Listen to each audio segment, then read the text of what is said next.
आइए बैठिए ना, हम बातचीत करने के लिए तैयार हैं। आमने सामने बात कीजिए, आंख से आंख मिलाकर बात कीजिए। और अगर दिल्ली के संकट के लिए बीजेपी जिम्मेदार नहीं है, जल के लिए, पानी के लिए, एक पानी की मंत्री को एक पानी के संकट के लिए जब वो थक गई, हार गई, तो अनिश्चितकालीन अनशन पर बैठना पड़ रहा है। जहां पानी की सप्लाई हो रही है वहां जाके पाइपलाइन तोड़ते हैं भाजपाई, जहां पानी की सप्लाई की व्यवस्था हो रही है वहां जाके कार्यालय तोड़ते हैं भाजपाई। 28 लाख लोगों के हक का पानी दे दीजिए, जो पानी हमको मिलता रहा है वो पानी दे दीजिए।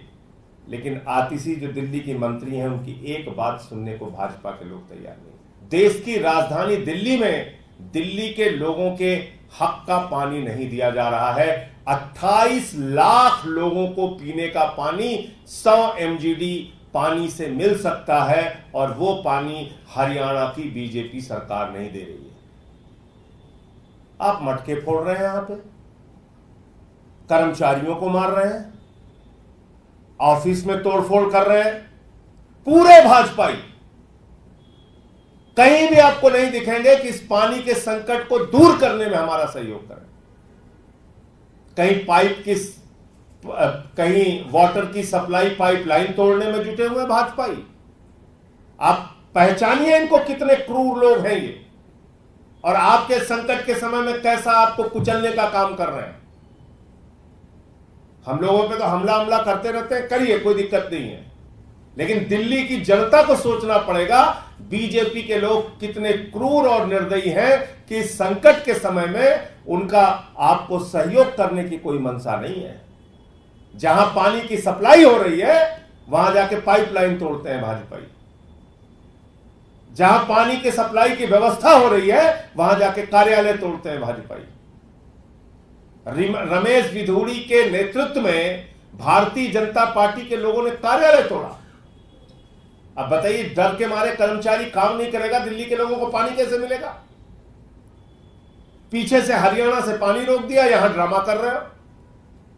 मैं भाजपाइयों से कहना चाहता हूं, प्रदर्शन करना है तो जाके हरियाणा भवन पे करो, बीजेपी के दफ्तर के सामने करो, और दिल्ली के हक का पानी लेकर आओ। हम कोई अतिरिक्त पानी नहीं मांग रहे हैं हरियाणा से, याद रखिएगा, मैं बार बार दोहरा रहा हूं।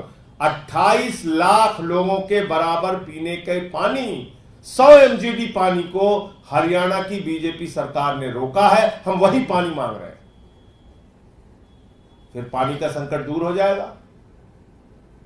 तो पानी का संकट खुद से प्रायोजित करते हो, प्रदर्शन करने का ड्रामा करते हो, इस काम में LG को भी शामिल करते हो, नायब सिंह सैनी को भी शामिल करते हो। प्रधानमंत्री नरेंद्र मोदी आंख पे पट्टी बांध के बैठे हुए हैं धृतराष्ट्र की तरह।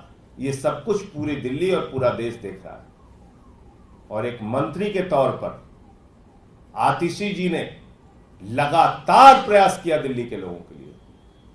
कहां कहां नहीं जाकर चक्कर काटा, कहां कहां नहीं जाकर गुहार लगाई, LG से अनुरोध किया, अधिकारियों से कहा, केंद्र सरकार से कहा, विनती की, प्रार्थना की, हरियाणा सरकार से कहा, दिल्ली के लोगों का पानी दे दीजिए। 28 लाख लोगों के हक का पानी दे दीजिए, जो पानी हमको मिलता रहा है वो पानी दे दीजिए। लेकिन आतिशी जो दिल्ली की मंत्री हैं उनकी एक बात सुनने को भाजपा के लोग तैयार नहीं। आइए बैठिए ना, हम बातचीत करने के लिए तैयार हैं। आमने सामने बात कीजिए, आंख से आंख मिलाकर बात कीजिए। और अगर दिल्ली के संकट के लिए बीजेपी जिम्मेदार नहीं है,